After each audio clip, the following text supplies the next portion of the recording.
Depois de João ter sido preso, foi Jesus para a Galileia, pregando o Evangelho de Deus, dizendo: o tempo está cumprido e o reino de Deus está próximo. Arrependei-vos e crede no Evangelho. Jesus, quando João é preso, ele vai para a Galileia. E nessa manhã eu quero falar com você sobre um povo dividido em dois. Eu quero tecer algumas ponderações acerca de um povo que dentro de si possui duas vertentes.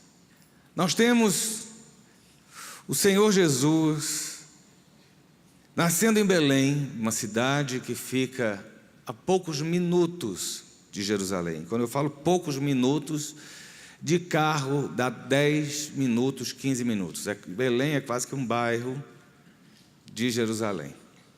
É onde Jesus nasceu, a cidade do rei Davi. É onde, Jesus teve a sua entrada nesse mundo. Foi na cidade do rei. Jesus nasceu numa cidade importante. Jesus estava próximo do centro do poder. Mas o engraçado é quando Jesus começa o seu ministério, ele não começa o seu ministério por Jerusalém. Jesus, ele não vai para o centro do poder ali, ele não vai para a corte, ele não vai para o templo, mas Jesus deixa de lado isso e Jesus vai para a Galileia. Jesus vai para um outro lugar, distante de toda a pompa e circunstância que era cercada Jerusalém. Jesus vai para o lugar onde havia pessoas mais simples, onde havia lavradores, onde havia proprietários de terras mais pequenas, porém pequenas. Jesus vai para um lugar onde havia necessidade, havia pobreza, havia gente normal e não pessoas que viviam de aparência. Jesus começa o seu ministério, e o interessante é que no começar desse ministério, ele já vai mostrando o tom e a cor daquilo que ele veio fazer. Jesus, ele vai se assentar, não com os doutores ou os mestres da lei, ele não senta com os escribas, ele não vai discutir o sexo dos anjos. Jesus vai sentar com o povo, Jesus vai sentar com publicanos e pecadores. Duas classes muito condenadas pelos fariseus, pelos saduceus. Os publicanos eram funcionários do governo romano que cobravam impostos, mas eram judeus e por isso eram tidos como inimigos do povo judeu.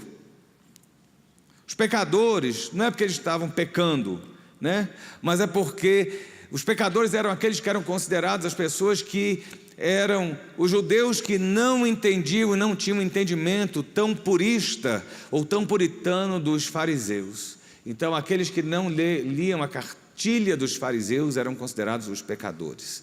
Lembrando que pecador é aquele que erra o alvo, é o arqueiro que mira o centro, a mosca do alvo, e ele erra. Isso é pecar.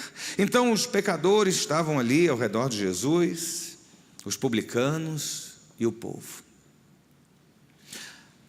Jesus, ele se apega ao povo da Galileia. E eu quero que você entenda nessa manhã essa dualidade do povo da Galileia e do povo de Jerusalém. Quem nós temos sido? Galileus ou aqueles que são de Jerusalém? Os que gostam do reteté vão falar Jerusalém, Jerusalém, Jerusalém. E eu quero perguntar a você, a gente canta um corinho que diz Galileu, Jesus, o Galileu, muito embora ele tenha nascido em Belém. E eu quero que você entenda o que é esse povo da Galileia. Esse povo galileu era o povo que acompanhava Jesus, e era quem ouvia e se admirava do que Jesus falava. Era o povo que não media esforços para estar com Jesus. Eu vou te dar alguns exemplos de tudo que eu estou te falando.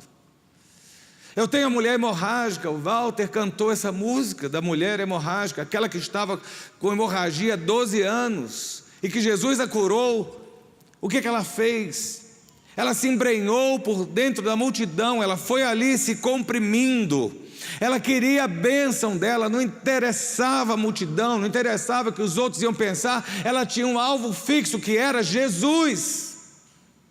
Ela tinha um objetivo, ela tinha algo. Ela falava assim: eu estou enferma, eu já gastei tudo, eu não tenho mais nada, mas o que eu tenho agora é olhar para Jesus e eu vou buscar a minha bênção nele. O povo da Galileia é obstinado em buscar a presença de Deus, independente do que os outros estejam pensando. E eu quero desafiar você a ser um galileu nesta manhã, aquele que, independente do povo, independente das correntes, independente das lutas, você olha para Jesus e sabe que é dele que vem o teu socorro bem presente. Não media esforços para tocar nele. Querido, não meça esforços para tocar em Jesus. Era um povo que se maravilhava da doutrina de Jesus. Está lá em Marcos capítulo 1, verso 21, 22. Eles se maravilhavam da doutrina de Jesus. Isso me deixou assim por deveras impactado, porque o povo não estava ali para questionar, o povo não estava ali para contender, para fazer um contraponto, mas eles ouviam a doutrina de Jesus e eles se maravilhavam.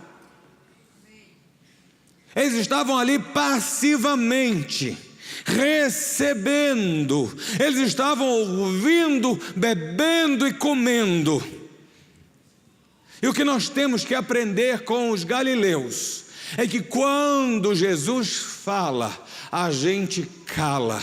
Quando Jesus fala, a gente ouve. Quando Jesus fala, a gente se alimenta, porque o que a gente não pode perder é o encanto e o maravilhar e aquilo se tornar de fato maravilhoso nas nossas vidas. A mensagem do Cristo, ela não pode perder o brilho. A mensagem do Cristo, as boas novas, elas não envelheceram, as boas novas não caducaram. Jesus é o Cristo, é o Filho de Deus, é o Salvador, Ele é o Cordeiro de Deus. Ele nos basta, porque a sua graça é melhor do que a vida. A sua vida em nós é o que nos basta. A sua graça em nós é mais do que suficiente. Nós não podemos deixar de nos maravilhar daquilo que nós bebemos de Jesus. Há uma mensagem, há uma palavra, há algo que sai da boca deste homem que nos encanta, que nos prende, que nos amarra a Ele com laços de amor. Isso é o que os galileus estavam vivendo. Jesus assentava-se para ensinar e a multidão se assentava com Ele para aprender. Ser galileu é aquele que busca intensamente tocar, e é aquele que é pronto para ouvir e aprender. E aí você fala para mim: mas pastor, o povo da Galileia era um povo pobre, o povo da Galileia era um povo singelo, humilde, com pouca cultura. E aí vem aquela máxima, né, de que a religião, ela se vale da pobreza. A religião e a fé se valem do pouco conhecimento e da pouca cultura.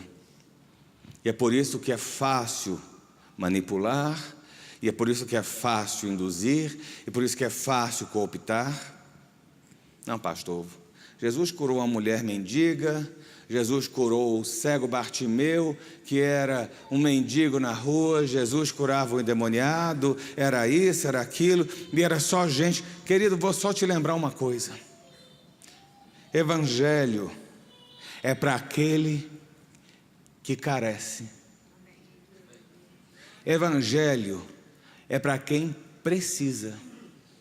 Evangelho é para o carente, para o necessitado, para o enfermo, para aquele que está em ruína, para aquele que é fracasso. Evangelho, a mensagem do Cristo, não é para aquele que acha que é, que tem e que faz. Evangelho não é para aquele que é autossuficiente e que se vale das suas posses ou do seu conhecimento. Evangelho é para aquele que, apesar de ter tudo, entende que sem Jesus não tem nada.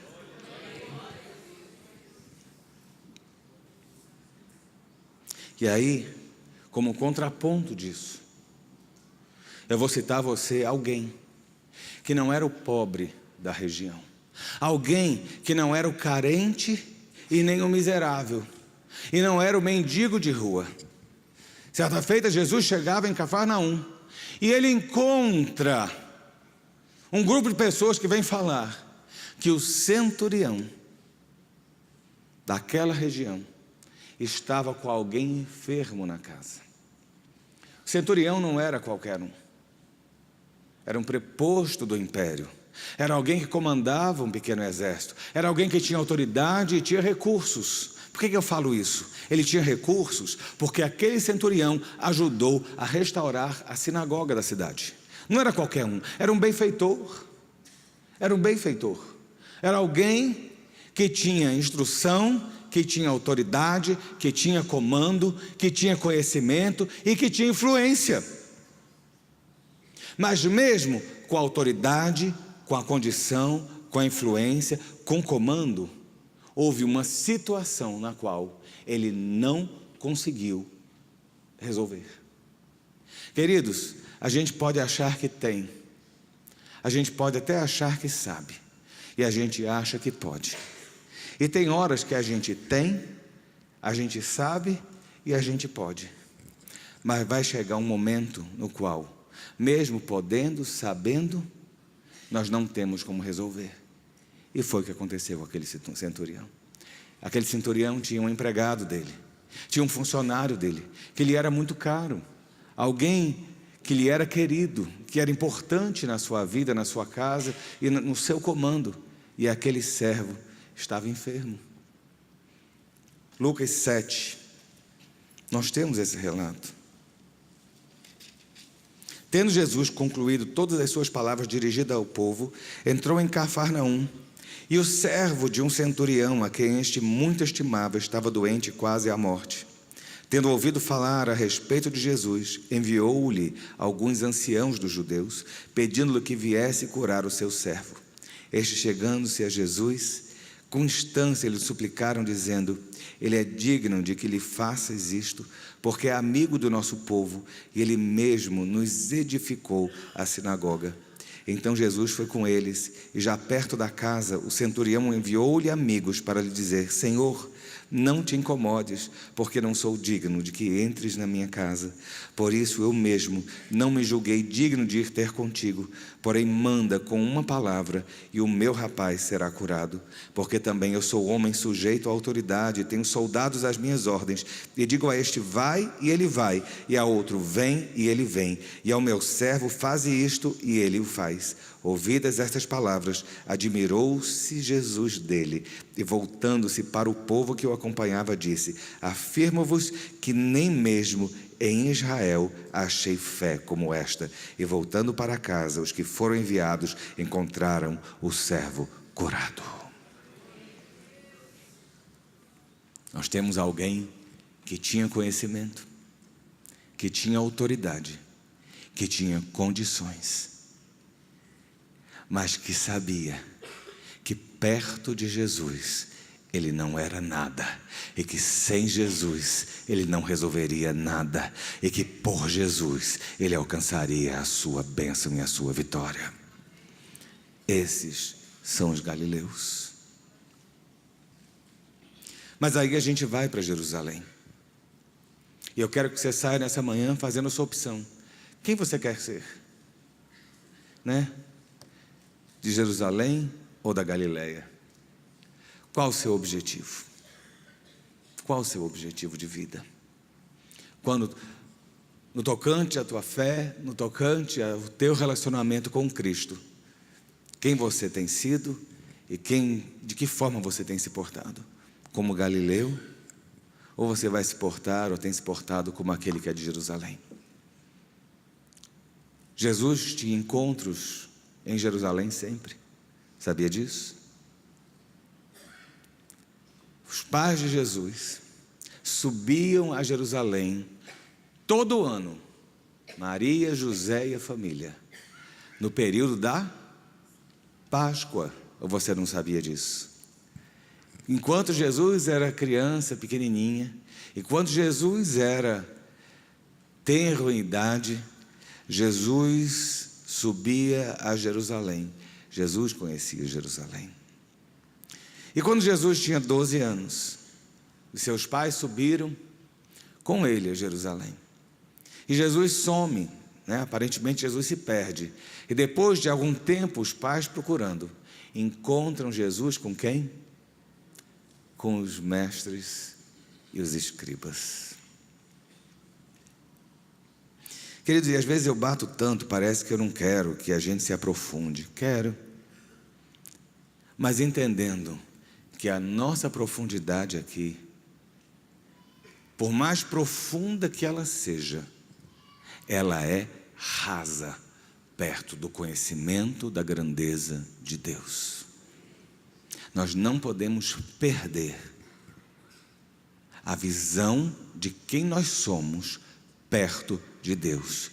Quem vai conseguir penetrar a mente de Deus, entender quem Deus é, no seu comprimento, largura, profundidade? Nós não entendemos a graça, nós não entendemos o amor, nós não entendemos a mente de Deus.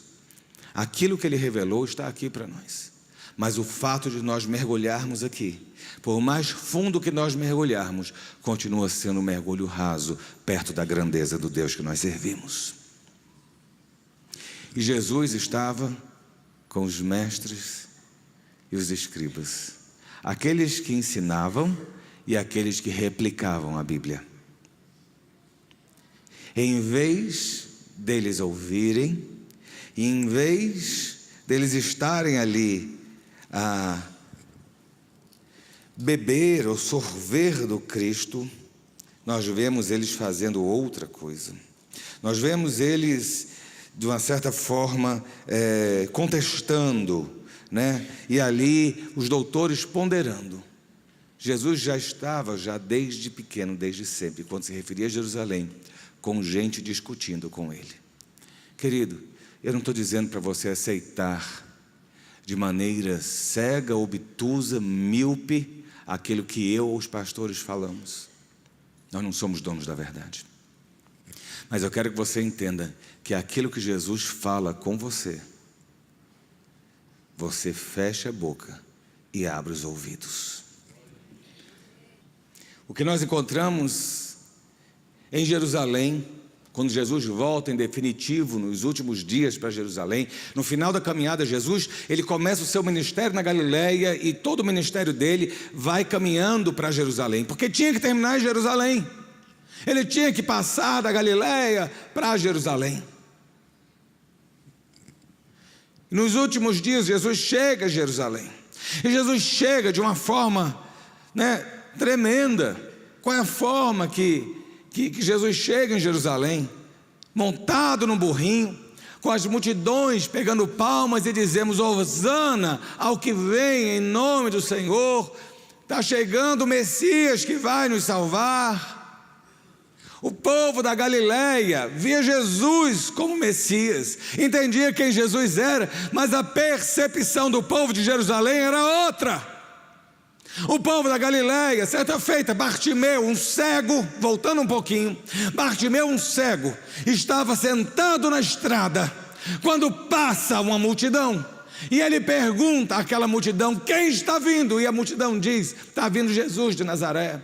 E aí aquele cego começa a gritar: Jesus, filho de Davi, tem misericórdia de mim. Uma coisa é Jesus de Nazaré, outra coisa é Jesus, filho de Davi. Jesus de Nazaré, Jesus Galileu, Jesus pobre, Jesus de uma cidade, sem importância. Mas quando Bartimeu grita: Jesus, filho de Davi, ele reconhece a grandeza do Cristo. Ele entende que ser filho de Davi é descender de uma linhagem real. Essa é a diferença. Eles sabiam, os discípulos sabiam. Lembra Pedro? Eu preguei sobre isso semana passada ou retrasada, quando Pedro diz: tu és o Cristo, o Filho do Deus vivo. Tu és o ungido. Cristo quer dizer ungido. Tu és o ungido, Filho do Deus vivo. Eles sabiam que Jesus era o Messias. Havia algo que eles sabiam, mas eles não entendiam Jesus como Cristo, Jesus como ungido, Jesus como Messias, como aquele que viria libertar o povo do jugo de Roma. Eles não viam Jesus como um ente político e reformador de instituições. Eles viam o Cristo que veio para salvar, libertar, curar e transformar. Quando chega em Jerusalém, está chegando o revolucionário. É a forma como o povo de Jerusalém vê. Um revolucionário que vem para derrubar Roma e restaurar a glória do judeu. E essa não era a função do Cristo. O que Jesus encontra em Jerusalém não são homens. Não são homens que estão dispostos a abrir mão da sua vida em troca do Evangelho.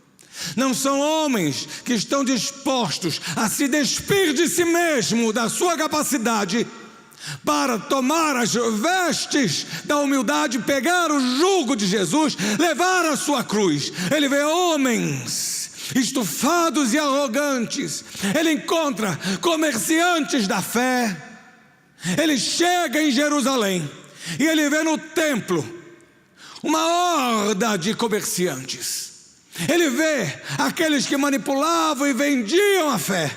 E eu digo a você hoje, nós vivemos da mesma forma, no nosso meio, no seio da igreja cristã hoje, nesta cidade, neste país. Há um grupo que é formado por galileus e há um grupo que é formado por cidadãos de Jerusalém. Há um grupo que quer Jesus, por Jesus ser a fonte de vida, mas há um grupo que quer negociar a fé, barganhar a graça e tornar a igreja num balcão de negócios. Quem nós somos? Jesus chega no templo e ele sai com um braço de ferro, derrubando as barraquinhas dos vendilhões.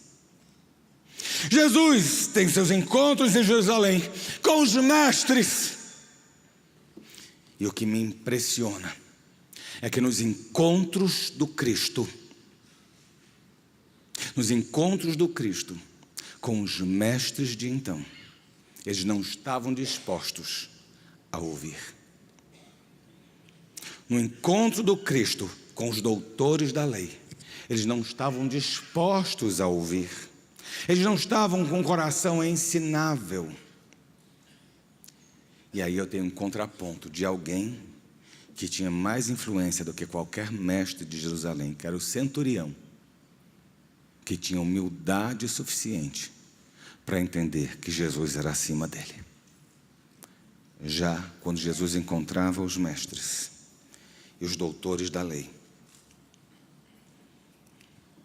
a palavra mais comum que a gente vê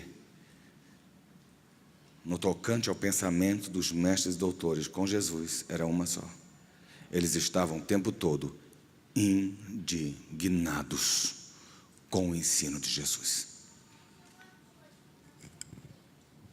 Os mestres e doutores estavam indignados com o ensino de Jesus.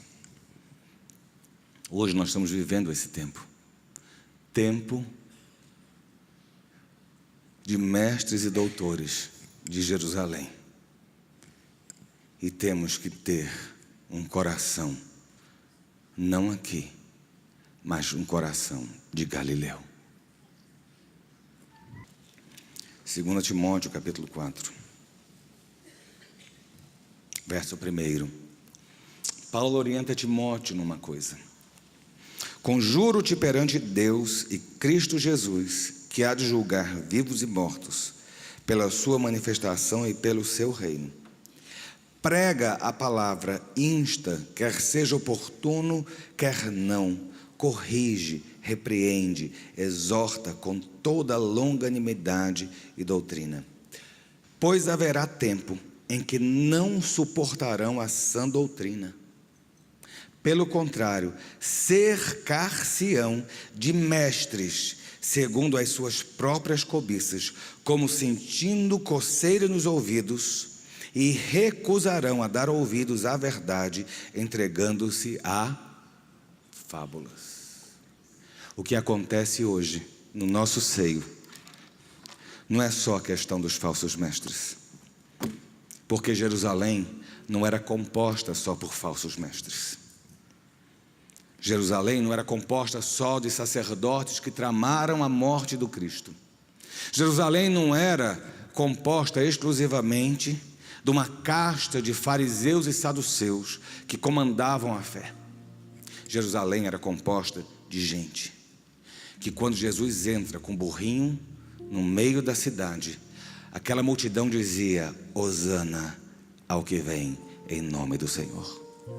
Mas não foi Roma que decidiu matar Jesus. Pilatos pega uma vasilha d'água e diz: vou lavar as mãos, porque este é inocente. Sabe por que ele fez isso? Porque a sua mulher teve um sonho.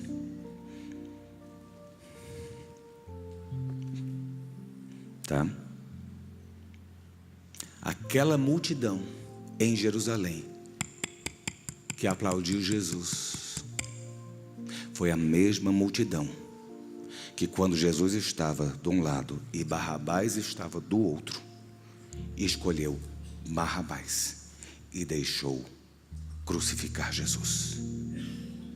Ficou claro? Isso é ser de Jerusalém.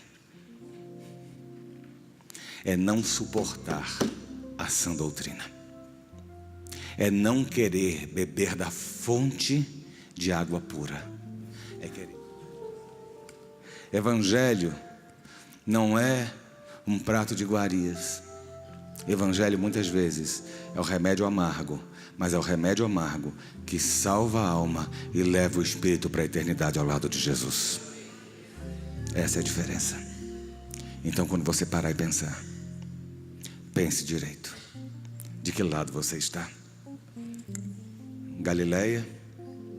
Deixa eu dizer a você, Jesus passou em Jerusalém. E aonde que ele foi encontrar Pedro? Está com medo de falar, né? Porque está com medo de errar. Foi na Galileia. Em Jerusalém não tem mar, nem lago, nem nada. Foi lá no mar. Pedro estava pescando lá na Galileia. Jesus vai para a beira do mar fazer um foguinho e assar um peixinho. Foi na Galileia. Viu? Seja galileu. E entenda que ainda que você tenha tudo, sem Jesus, você não é nada. Mas, se Jesus estiver na sua vida, Ele vai pegar o nada que você é e o nada que você tem, e vai fazer o tudo pela sua vida e por você.